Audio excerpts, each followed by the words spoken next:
Fala pessoal, meu nome é Ana e hoje eu tô aqui pra fazer uma resenha dupla de Feminismo, Perversão e Subversão e O Mínimo sobre Feminismo, os dois livros da autora Ana Caroline Campagnolo. O Feminismo, Perversão e Subversão é de 2019 e esse aqui é de 2022 e ele é uma versão de bolso, então pelo que eu entendi a proposta é que ele seja esse conteúdo aqui, só que resumido pra quem tá tipo com curiosidade ou algo assim.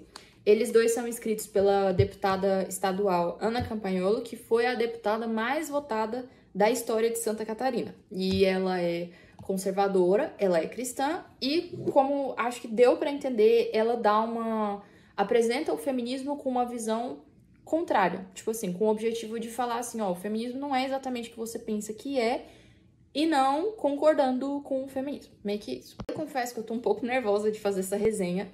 Eu fiz a leitura desses livros no início do ano passado, só que foi tanta informação, tanta pesquisa por fora que eu falei assim, não, peraí, eu vou ter que aguentar um pouquinho antes de fazer essa resenha, mesmo porque o objetivo do meu canal é falar sobre os livros que eu li pra treinar a minha capacidade de compreensão, de questionamento, e também para exercitar aquilo que eu estou lendo. Então, o objetivo é isso, não é uma coisa tão séria assim, mas eu tenho muito temor de todos os conteúdos que eu trago aqui.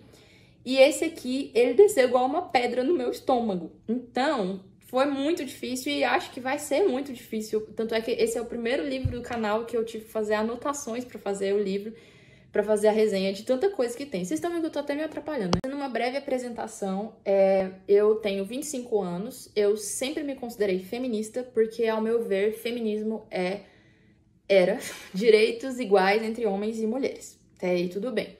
Só que o que acontece? Eu também sou cristã desde os 6 anos de idade ali, que é meio que desde quando eu me entendo por gente. E em muitos pontos, o feminismo e o cristianismo, ele entra em embate. E aí esses eram os momentos em que eu ficava assim, pô, eu concordo com isso do feminismo, mas eu não concordo com tal coisa. E agora, o que eu faço? Eu devo abrir mão das minhas convicções pessoais? E aí, nessas horas, isso aconteceu principalmente enquanto eu estava na faculdade, que é sempre uma fase de transição, de aprendizado para todo mundo. E eu fiz faculdade na Federal. E eu acho que para todo mundo que passou, pelo menos, sabe que é uma experiência muito variada, mas que tem uma supremacia de uma categoria de ideologias. Pelo menos aonde eu fiz, talvez com você foi diferente. E quando você não começa a estudar sobre aquilo, de alguma forma, ou você vai aceitar o que estão te falando, ou você vai absorver minimamente essas ideias. O que aconteceu comigo foi isso. Eu absorvi muitas ideias, muitos discursos prontos, e isso eu percebi muito mais tarde que foi bem negativo, do ponto de vista... Igual aconteceu, eu relato um pouco disso na resenha de Manifesto do Partido Comunista, que muito do que eu achava que era o comunismo, que eu também concordava, quando eu fui ler o manifesto, quando eu fui ler outros folhetos, outros livretos sobre o tema, eu descobri que não era abordado. Então, que era apresentado de forma ampla, de uma forma, mas que quando você ia ver o que os teóricos acreditavam, o que os grandes nomes daquela ideologia estavam escrevendo, não era aquilo que estava sendo apresentado. Então, você já vê que tinha um conflito ali. E eu comecei a ler esse livro aqui, eu peguei ele para ler no ano passado, mas eu ainda meio que concordava com muita coisa do feminismo. E ainda tinha esse conflito. Então eu tô fazendo essa introdução longa pra caramba pra você entender que eu comecei a ler ele com muito pé atrás, com desconfiança, discordando da autora e ainda tentando entender o que eu acreditava ou não. Segura essas informações. Nesse contexto, quando eu peguei o livro pra ler e tal, com todos os pés atrás do mundo e meio que discordando inicialmente de tudo que ela tava falando, a gente tem que dar uma segurada pra, tipo assim, não... Eu sempre faço isso. Eu não posso acreditar em tudo que eu li e eu não posso desconfiar de tudo que eu li. Então, eu sempre dou o benefício da dúvida. Tanto é que se você caiu de paraquedas no meu canal por esse vídeo, você vai ver que toda vez que eu dou uma opinião sobre um livro, eu sempre falo, mas aconselho a ler e tirar suas próprias conclusões. E a mesma coisa aconteceu com esse livro aqui. Minha reação a cada 10 páginas que eu lia do livro era, eu abria, eu fechava, eu falava, não é possível, a autora está mentindo. E aí eu ia lá e pesquisava. Segundo sexo, Simone de Beauvoir, trecho, pipipi, pesquisar. E aí quando eu pesquisava, aparecia exatamente o mesmo trecho. E eu falava, não é possível que ela falou isso. Aí eu ia lá, baixar texto integral do Segundo Sexo, Simone de Beauvoir. Baixava o PDF, fui ler. Cara, não é possível, ela realmente falou isso. O momento onde a Ana Campagnolo ganhou meu coração foi o seguinte. Apesar dela ser cristã, e apesar de eu ser cristã também, quando ela vai fundamentar os motivos de por que ela considera feminismo subversão, ela não usa a Bíblia para justificar. Ela não fala só assim, o feminismo é errado e é porque é. Não. Ela pega os textos originais das teóricas feministas e coloca. Aí ela fala assim, se você é feminista e cristã, das duas uma. Ou você não conhece o feminismo de verdade, ou você não é cristã de verdade. Aí a gente fala assim, não, lógico que não, eu sei o que é feminismo e eu sei o que é cristianismo, é lógico. Aí ela vai lá e bota o texto. Você concorda com isso aqui? E aí eu comecei a ler e falei assim, peraí, eu não concordo com isso não. Provar isso, e tipo, mesmo que eu não tenha que provar, mas tipo assim, esse aqui é o PDF do Segundo Sexo. Da Simone de Beauvoir. Eu fiquei tão em descrédito do que a autora tinha falado, porque eu falei assim, não, isso é absurdo, que eu fui pesquisar o livro dela, e tipo assim, tá vendo que tá cheio de anotações, de grifos, porque eu simplesmente não acreditei, eu não acreditei que o que a autora falou era realmente isso. Eu tô citando bastante a Simone de Beauvoir, porque ela foi a minha maior decepção durante essa leitura. A Simone de Beauvoir é conhecida como um dos principais nomes do feminismo. Ela tá associada. Tem literalmente um livro escrito por uma vítima dos abusos que a Simone de Beauvoir fazia. Tem livros de historiadoras mostrando ela assinando um abaixo-assinado, um tratado em defesa de um cara que era algo assim. Eu vou colocar as referências de estudo aqui embaixo. Tem também um outro livro que é de documentário falando sobre o relacionamento dela com o Jean-Paul Sartre, não sei se é assim que fala, e como que esse era comum entre os dois. E por que eu tô citando isso do nada? Porque eu fiquei extremamente enojada de saber que uma figura que tem tudo isso no histórico dela, até hoje é uma das feministas mais famosas. É uma autora tão famosa e você não encontra essas informações de forma aberta. Eu nunca tinha ouvido falar nisso. Eu nunca tinha visto ninguém citar isso quando citava sobre o feminismo.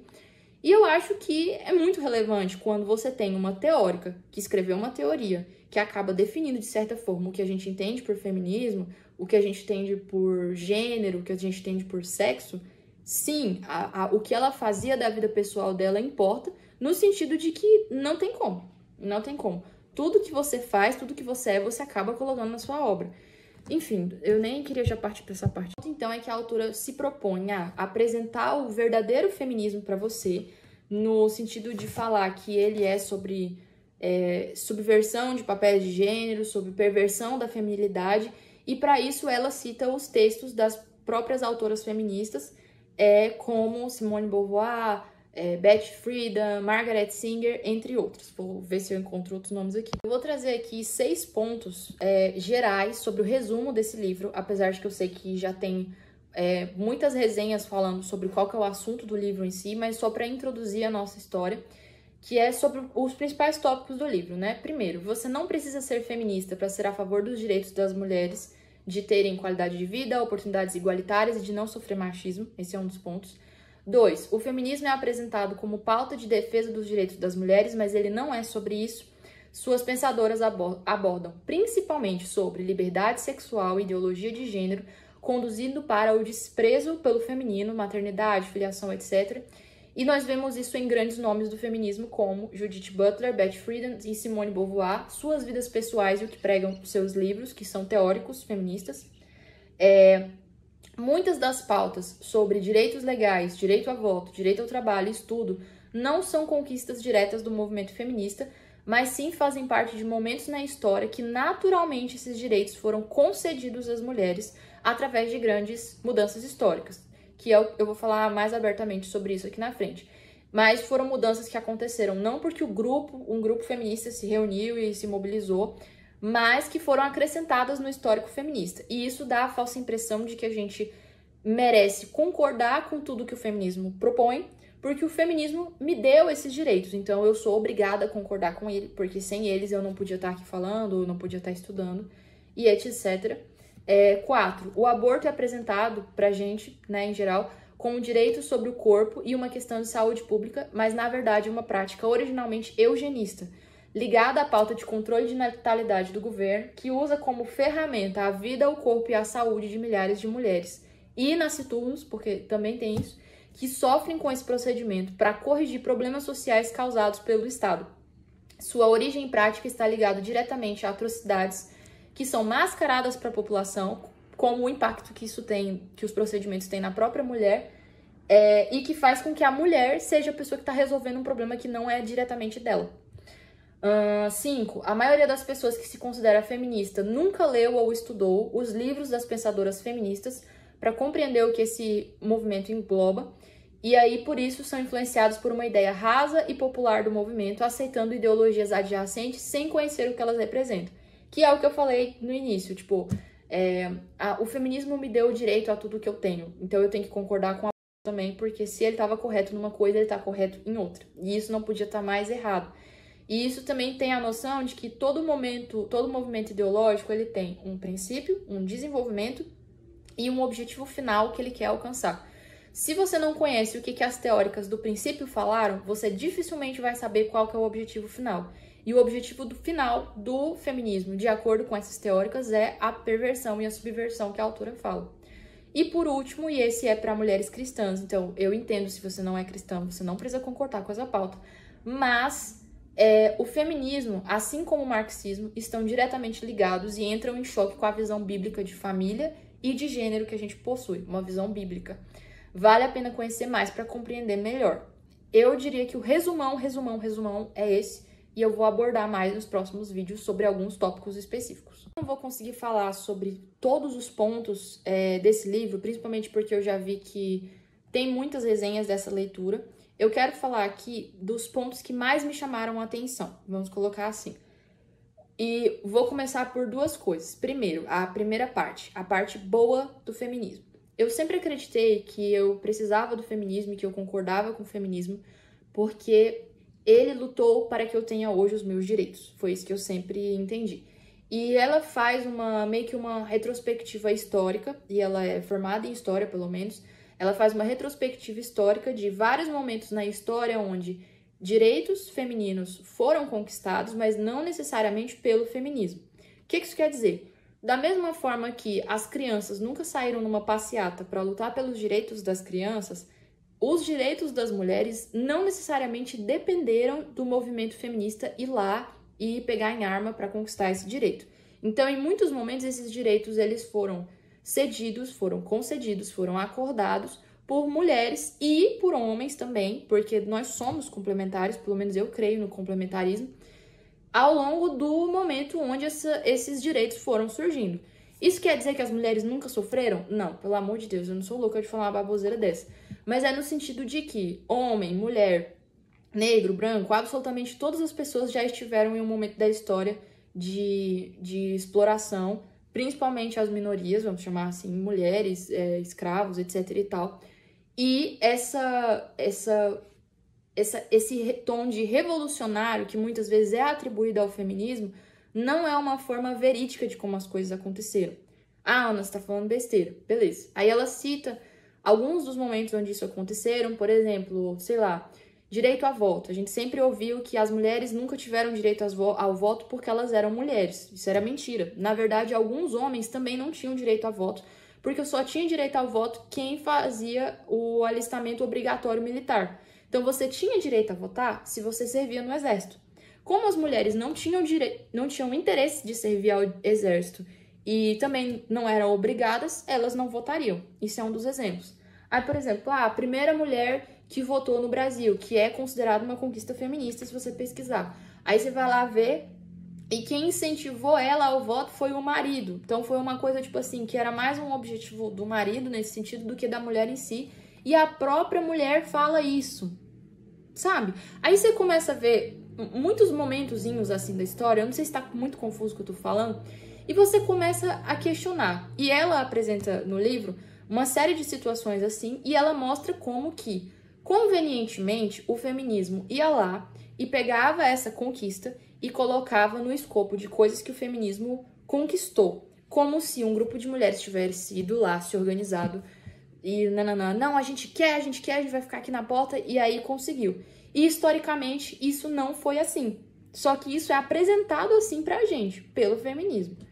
É um dos pontos. Vocês, como é bagunçado que eu tô falando. Coisa que ela tenta fazer também é tirar um pouco dessa visão do feminino e da feminilidade das mulheres, porque geralmente é associado que a mulher é o sexo frágil. E isso tem origem num pensamento feminista, o que é até estranho, que é no Segundo Sexo da Simone de Beauvoir. E quando ela vai falar sobre esse tema, ela fala assim, olha, isso é muito associado a gente de uma forma, tipo, de descredibilizar as mulheres. E isso não é correto. E ela, inclusive, faz comparativos para, tipo, tentar tirar essa visão de vítima sobre as mulheres, justamente porque, em muitos momentos, os homens também ficam em situações piores do que as das mulheres. Uma situação meio que básica que ela cita é que, tipo assim, por exemplo, sei lá, se você pegar na antiguidade até hoje, as mulheres elas sempre estiveram numa situação de mais proteção. Então, se você tem que sair para caçar e tem que ficar alguém em casa, a casa é um ambiente mais seguro. A mulher fica em casa, o homem sai para caçar, correndo o risco de morrer. Ah, mas a mulher não vai poder ser aventureira, pipipi. Vamos ser sinceros? Você preferia ficar em casa fazendo a comida pros meninos ou você quer sair para lutar contra um urso? Isso antigamente, né? Ninguém vai lutar contra o urso agora. Mas é meio que essa comparação. E ela cita outras situações, por exemplo, mais modernas, como profissões que nós temos hoje, que são profissões que exigem muito do corpo, exigem muito tempo, são cansativas, são perigosas, e que tem um nível de quantidade de mulheres que vão mínima, nula, que é tipo trabalhos que são em situações muito inóspitas, ou então trabalhos tipo recolher o lixo, ou então fazer manutenção em subestação de energia, coisas que tem muito risco e que mesmo hoje, onde em muitos países como, sei lá, Brasil, Estados Unidos, sei lá, países assim, você já tem assim não vou dizer igualdade, mas você já tá próximo das mulheres terem direito de escolha, e ainda assim as mulheres elas não estão escolhendo trocar circuito de subestação de energia correndo o risco de morrer. Então isso mostra que, de alguma forma, as mulheres têm sim uma tendência a querer estar em ambientes mais seguros, e os homens têm uma tendência a meio que meter o louco. E glória a Deus, porque eu também não quero fazer isso. Então, que coisa boa. Sei que pode ter ficado muito confuso isso que eu falei agora. E, claro, eu não sou historiadora. Eu não sou teórica feminista. Esse vídeo é uma forma de botar pra fora essas informações que eu encontrei. E eu recomendo de verdade você, tipo, ler o livro, mesmo que você vá, sei lá, doar, queimar o livro depois, pra você ver o que tá falando. Porque talvez eu tô falando de um jeito muito vago e vai parecer que eu tô falando besteira. Mas, enfim, já vai desculpando aí. Então foi o ponto que eu falei sobre a parte boa do feminismo, que eu achava que estava na conta do feminismo e que eu descobri que não necessariamente. E aí agora eu vou citar em alguns tópicos rápidos pontos negativos associados ao feminismo que você pode pesquisar por conta própria, vamos dizer assim. O primeiro é você pesquisar sobre a vida da Margaret Sanger, que nasceu em 1966, eu acho. Ela foi uma feminista, defensora do direito ao... E ela também era e racista. Olha que coisa legal. Então, o aborto é sempre falado como uma questão de saúde pública, um direito das mulheres e tal. Eu tenho uma opinião muito específica sobre isso, porque... misericórdia, não vou nem conseguir falar porque é muito sensível pra mim. Mas aqui a gente tá falando que a grande precursora, o grande nome do ela não tinha como objetivo fazer isso para as mulheres terem direito de escolha. Era uma máquina de ferramenta de purificação social. Ela via isso dessa forma. Ah, Ana, você tá falando besteira. Beleza. Pesquise o Negro Project, que é a noção, um projeto da Margaret Sanger sobre o como controle de natalidade de pessoas negras. E aí, quando você vê isso, entendeu? Eu não sei como você se sente, mas quando eu li isso, a minha garganta se fechou, entendeu? Enfim, aí tem isso, até a gente vê muitos casos hoje em dia sobre isso, que é, por exemplo, as pessoas falando assim sobre de pessoas com síndrome de Down. E você vê que é um passo muito pequeno para você começar a relativizar a vida, independente de qual for, por causa de cor, por causa de condição genética, por causa de, sei lá, de qualquer coisa. E isso é uma relativização da vida e eu entendo que o público-alvo do meu canal é talvez mais de pessoas cristãs, pelo menos desse vídeo, Se você é cristão, não tem como concordar com isso daqui. Isso é uma pauta fundamental para o feminismo, do ponto de vista de que é considerado o direito, a possibilidade do aborto, vou colocar assim, ele é considerado um direito de uso do próprio corpo. Só que nem a própria Bíblia fala isso. A Bíblia não fala que você tem direito, a Bíblia fala sobre o seu próprio corpo. O homem, o marido não tem direito ao seu próprio corpo, a mulher tem sobre o dele e vice-versa. A Bíblia fala o tempo todo sobre uma noção sacrificial, de eu me sacrificar pelo meu próximo. Então, você sacrificar uma vamos chamar de criatura, um bebê, um feto, chame do que você quiser, mas uma vida que já foi concebida ali, que tá na sua barriga, que deveria ser protegida por você. Você fazer isso por condições adversas, isso não combina com a visão que Cristo trouxe através da Bíblia. Isso entra em choque direto e entra em choque direto também com o feminismo.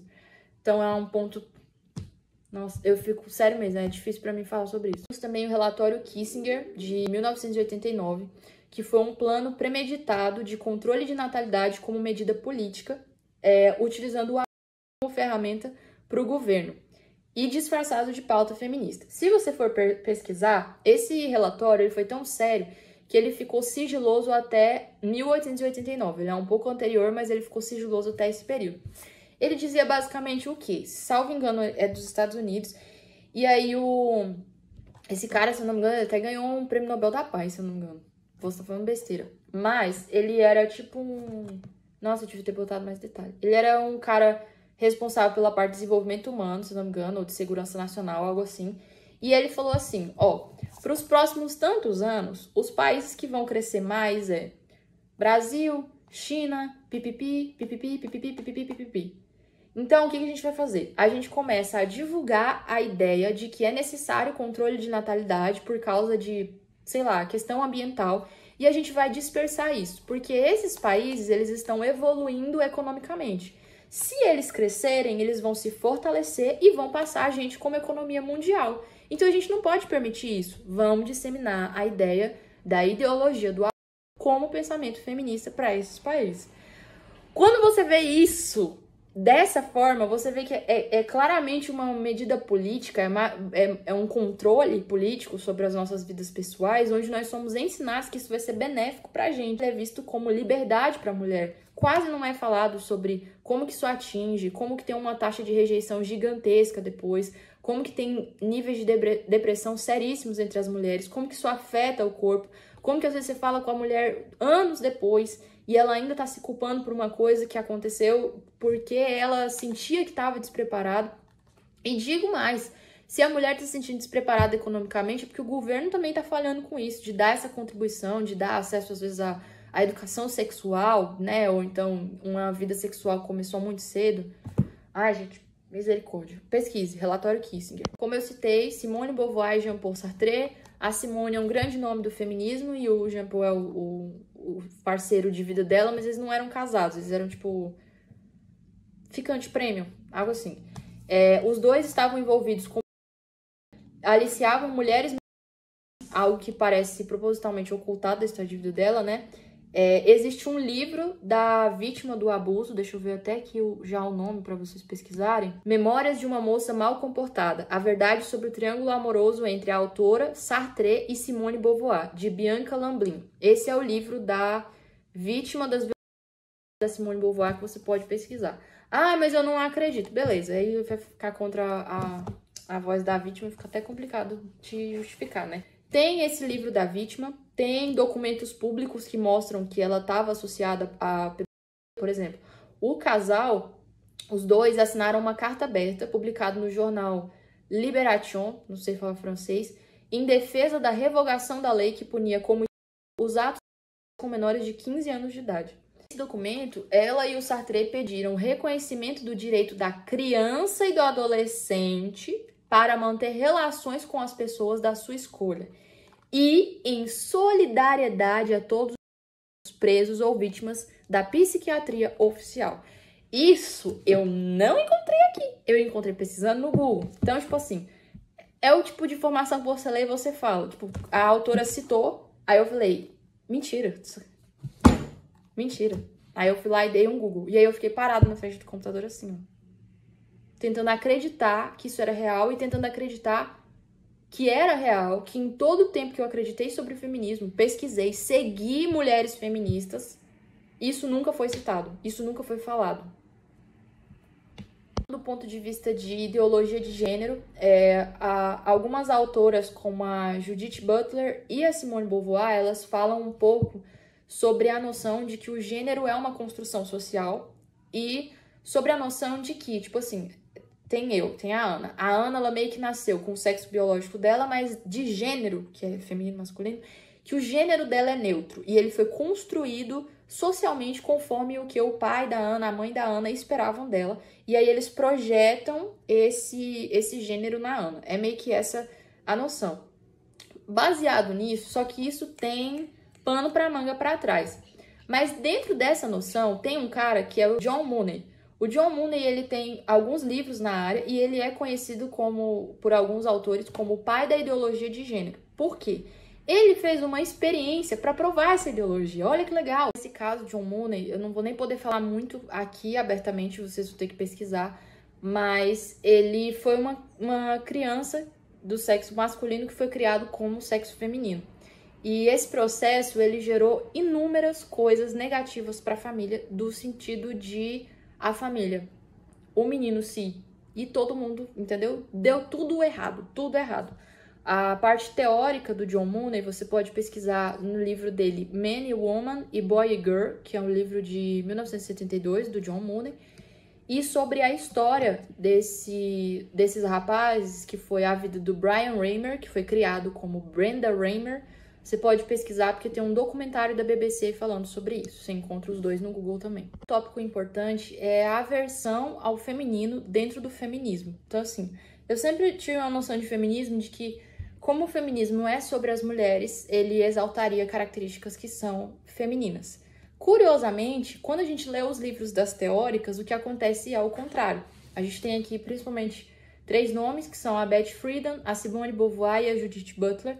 E nos seus livros elas falam abertamente sobre coisas que são associadas ao feminismo, ao feminino. Então, por exemplo, a Simone, ela fala muito sobre... Ela incentiva aquela ideia de que nós somos o sexo frágil, sabe? É uma coisa que nasceu dentro do pensamento feminista, o que é até estranho.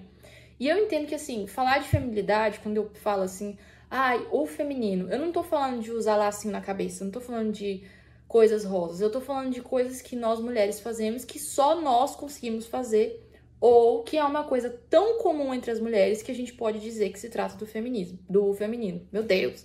Então, por exemplo, eu tô falando aqui da maternidade, eu tô falando aqui dos cuidados da casa, onde, sei lá, 90%, eu posso falar, das casas são as matriarcas que administram, que cuidam da casa, que definem coisas dentro da casa, mesmo quando existe um homem que tá sendo o chefe da família.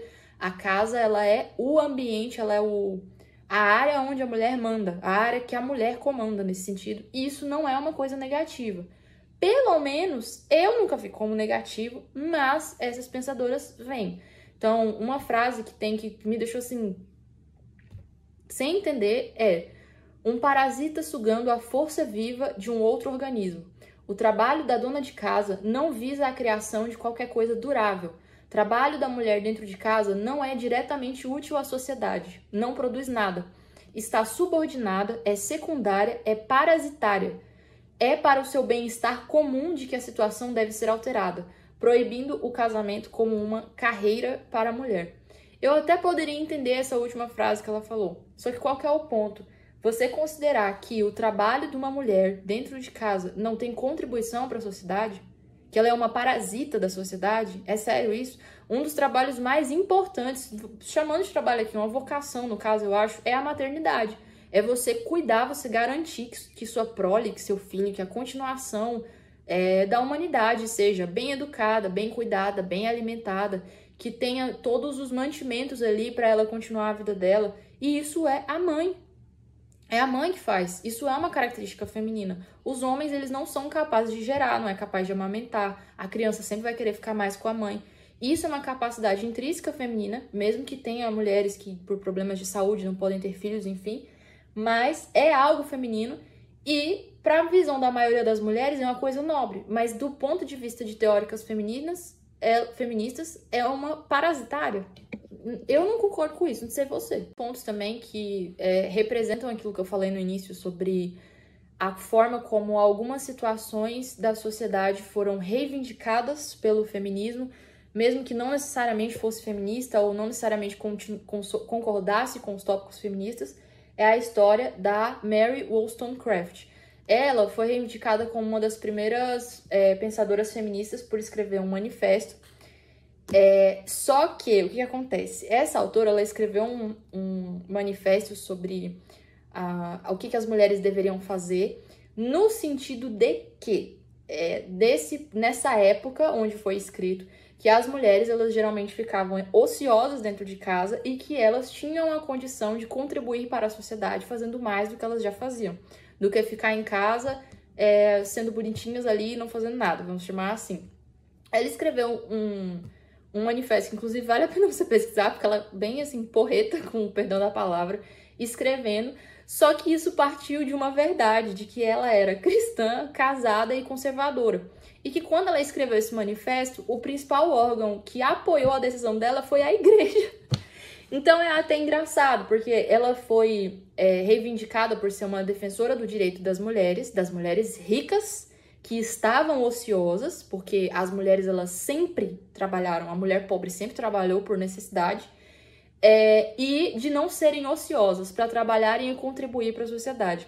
E isso não foi o ponto de vista de alguém liberal, ou então não foi uma mulher que, não sei o quê. Não, ela era uma mulher, ela tinha um marido, e ela achava assim, não, eu acho que outras mulheres deveriam trabalhar assim, porque eu acho que isso é o correto. Eu achei isso engraçado. Esse vídeo agora deve estar gigantesco, mas eu quero adicionar aqui um trechinho da leitura que eu acho que faz bastante sentido também com tudo isso que foi falado. Não escrevo para elas, as feministas. Escrevo para toda moça enganada e desiludida com o pensamento revolucionário. Para as feministas que o são por conveniência ou, quem sabe, inocência. Escrevo para quem tem dúvida. Duvidar é dar uma chance à própria inteligência. Escrevo para quem já desconfia, mas não sabe exatamente o que está errado ou como começar a descobrir. Enquanto trabalho nesse texto, penso também em quem já tomou posição contra toda manifestação do pensamento revolucionário, ou pelo menos contra uma poderosa parte dele, a subversão da mulher. Cada linha foi parida com a absoluta sinceridade de quem já teve muitas dúvidas, percebeu que não sabia quase nada e se sentiu desamparada por não encontrar um ponto de partida confiável. Eu sou exatamente essa moça aqui. Exatamente. Quase que todas que ela citou, do ponto de vista de inocência, de saber que tem alguma coisa errada, mas não saber por onde começar. E, nesse sentido, esse livro me ajudou muito a dar o ponto de partida. Eu mostrei aqui que eu comecei a ler também livros de autoras, de pensadoras feministas, por conta própria, ver o texto integral da autora e perceber que realmente eu não concordava. Em poucos lugares, eu diria, até um acréscimo pegar e fazer isso, poucos foram os lugares que me aconselharam a não ler sobre um assunto para saber mais sobre ele. E os temas onde isso mais apareceu foram temas sobre a esquerda. Foi quando eu estava pesquisando sobre comunismo e sobre feminismo. Quando me falavam assim, não leia esse livro da personalidade tal, porque você não vai entender. E aí, quando você escuta isso, você vê duas coisas. Primeiro, que você está sendo subestimada. E segundo, que aquele conteúdo realmente as pessoas não querem que você veja. Isso me ofende muito, porque isso é uma coisa que geralmente acham que a igreja faz, né? Eu, como cristã, não posso deixar de falar isso. Mas a igreja, pelo contrário, influencia o pensamento crítico, influencia você estudar, você ler, você pesquisar, você levantar a mão, você tirar dúvida. E eu sempre fui ensinada a fazer isso. E essa leitura do livro da Ana Capaiola, ele não é um fim. Isso é que eu acho muito importante. Ela fez um livro introdutório, onde ela cita tópicos, cita referências bibliográficas, e ela te incentiva a pesquisar mais, a ter certeza, a debater sobre esse assunto, porque, como ela falou aqui, a dúvida é um direito à sua inteligência. E eu tenho muitas dúvidas, e isso é muito bom, porque quanto mais dúvidas a gente tem, mais perguntas e mais a gente chega perto de encontrar a verdade. De coração que esse vídeo tenha chegado a você com muita paz. Tudo que eu falei aqui foi com muito temor. Eu confesso que eu ainda tô com muito medo até de postar esse vídeo, porque eu sei que esse tema, ele é muito delicado. Ele é delicado pra mim, e ele vai ser delicado pra você também, Mas se eu puder deixar uma mensagem final, é que eu não fiz esse vídeo com o objetivo de estar certa, ou de ofender, ou de machucar. Meu objetivo não foi entrar em conflito com ninguém, não foi falar assim, eu sei de tudo e as outras pessoas não sabem nada, mas foi de produzir um conteúdo que é o conteúdo que eu gostaria de encontrar, sabe? Que tivesse um resumão e um ponto de início para eu saber onde pesquisar. E se eu pudesse me encontrar hoje com a Ana Carolina de 18, 19 anos, que começou a concordar com coisas do feminismo, porque foi tudo sendo entregue assim, tum, tum, tum, tum, tum, sem dizer as referências e tal, eu diria pra ela isso. Primeiro, vai com calma, você não precisa ter certeza de tudo de uma vez e confie na sua capacidade crítica. Leia o texto, leia a vida dessas pessoas, veja o que elas fizeram, vê se você quer ser parecido com isso. Uma coisa que eu vejo muito no texto de Jesus, né? Muitas pessoas não são evangélicas, não são católicas, mas elas sempre falam que Jesus era um cara legal. Quase todo... Eu nunca conheci alguém que falou Jesus era um babaca. Ninguém. Todo mundo amava Jesus. E esse é um ponto muito importante. Geralmente, se você quer entender a relevância do que alguém está falando, é você ver o testemunho que essa pessoa dá na vida dela. Então não adianta nada se a fala da pessoa é sobre liberdade, nananã, sobre ter uma vida boa, sobre a felicidade, as mulheres vão ser mais felizes se forem isso, e aí você vai ver a vida da pessoa, como a desquerida Simone, pra não falar outra coisa, e você vê que a vida da mulher era extremamente infeliz, levando infelicidade para os outros, fazendo mal para outras mulheres, e como isso pode se encaixar na pauta do feminismo, como nós podemos aceitar que isso faça algum tipo de sentido e não denunciar isso, não falar disso abertamente. Então, esse vídeo, ele é mais um fruto de querer entregar essa oportunidade, porque eu não sei quanto tempo vai ter esse vídeo, mas bem capaz que é mais fácil ver ele do que ler isso tudo para tirar a conclusão. Então, meu objetivo é ajudar e ajudar você a encontrar, dar o benefício da dúvida, ler, tirar suas próprias conclusões, antes que seja tarde demais ou antes que decisões definitivas acabem minando sua vida pessoal e enfim, de outras pessoas ao seu redor. E é isso, espero que vocês tenham gostado. Deixe nos comentários de forma delicada o que você achou, suas recomendações de leitura. Vou deixar na descrição todas as referências bibliográficas das questões que eu citei aqui no vídeo para vocês poderem pesquisar. E é isso. Muito obrigada por assistir. Paz do Senhor e tchau, tchau.